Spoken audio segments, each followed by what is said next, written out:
Travels by Broomstick comes to you from South Wales, the land of the dragon. Oh, and sheep. We got lots of sheep.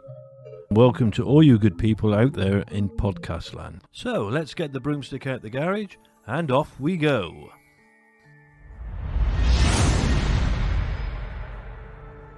Nestled deep in a picturesque woodland, steeped in history and magic, a haven for wildlife and a local beauty spot, join us on our very own pilgrimage to these healing waters. Today's journey takes us to St Dyfnog's parish church and well, which is in Llanrhaeadr near Denbigh, North Wales. In the beautiful little village of Llanrhaeadr and Hymych stands St Dyfnog's parish church, an active and vibrant church that encourages people on their spiritual journey by providing a sacred space for all to use.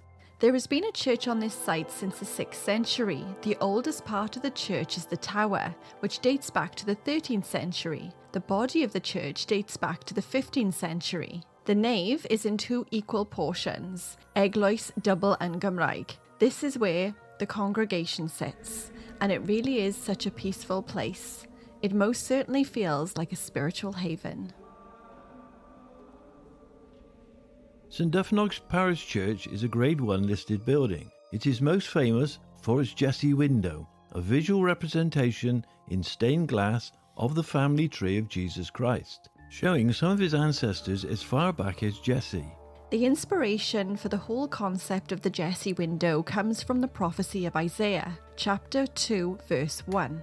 And there shall come forth a rod out of the stem of Jesse, and a branch shall grow out of its roots. The artist who created the Jesse window is unknown, but we do know that the window was completed in 1533. Each of the figures resemble court playing cards, having 23 identifiable human figures. These figures cover the entirety of the beautiful stained glass window. During the English Civil War, the villagers of Llanrhaeadr and Hymych took down the Jesse window. They dug a big hole and buried it. This kept the beautiful stained glass window safe, and once the war was over, the villagers dug it back up and reinstalled the window.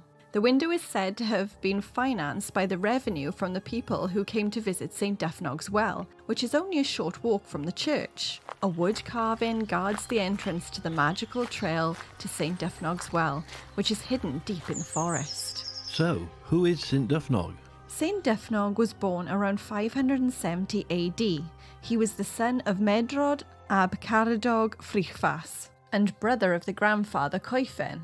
Coming to the area from North Britain, St Dyfnog is said to have come from a very wealthy family, but he chose to be a monk and live the simple life. He chose to settle in an isolated woodland. He built a small wooden church on the property, which was replaced by the church that we see here today. He would sit by the lovely little stream. The stream was fed by 2 natural springs, Ffynnon Dyfnog, which flows through sandstone, and Ffynnon Fair, which flows through limestone and is rich in calcium carbonate. Legend has it that the stream once had a waterfall, and St Dyfnog would stand in the freezing cold waters for extended periods of time doing penance, an act of repentance for sins committed, a way of making up for past mistakes. He would wear a sackcloth or hair shirt that had a chain belt made of very heavy iron. It is said that this act of repentance instilled miraculous magical healing powers into the spring water. The stream soon became known as Ffynnon Dyfnog, or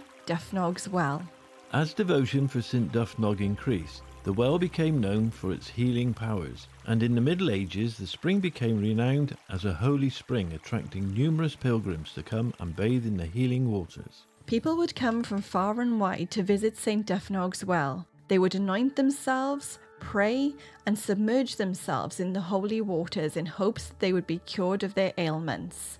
It is said that the healing waters worked wonders for people with skin conditions, arthritis, and rheumatism. The people seeking relief from their ailments would leave a donation to be used for the upkeep of the well and its church. Again, this is how the church was able to pay for the Jesse window.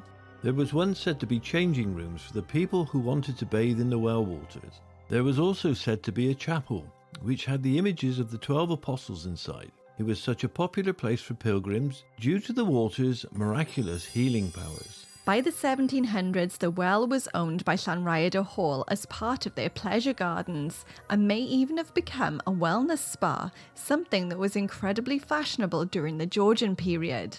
In 1781, the well was described as being enclosed by a wall and decorated with holy figures. By 1808, the well was abandoned and left in ruins. Today, locals and visitors alike continue to appreciate this serene and sacred space. The well was cleared out during the 1980s, but it wasn't until 2012 that work began on a major reconstruction project, in which paths to the well were improved, signage was added, and masonry repairs completed, which ensures this special place remains a sacred space for generations to come. Many people still believe in St. Dyfnog's well's magical healing powers today, with bathers practicing water meditation, which is a practice that involves immersing oneself in a natural body of water to achieve a state of deep relaxation and mental clarity. This form of meditation has been performed for centuries to reduce stress, reduce tension, and to harness the power of the well. So after this magical episode, how many brooms do you give St. Dyfnog's Well and Parish Church?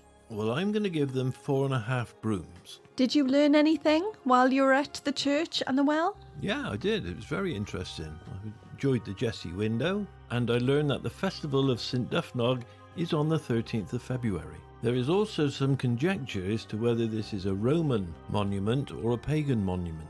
So I've not been able to get to the bottom of that. So what did you learn? I learned that St. Dyfnog is said to have been a man who had renounced the world and lived on only bread and water, but I also learned that he was said to be St. David's beekeeper. So St. David, the patron saint of Wales, apparently St. Dyfnog was his beekeeper. So we had bread and honey. He had bread and honey indeed. Sounds delicious. That's a good life, isn't it? Living out in the woods, eating bread and honey and bathing in a sacred healing well. Yeah, it sounds like a life to me. Well, that concludes our adventures at St. Dyfnog's Well. We hope you've had a magical time.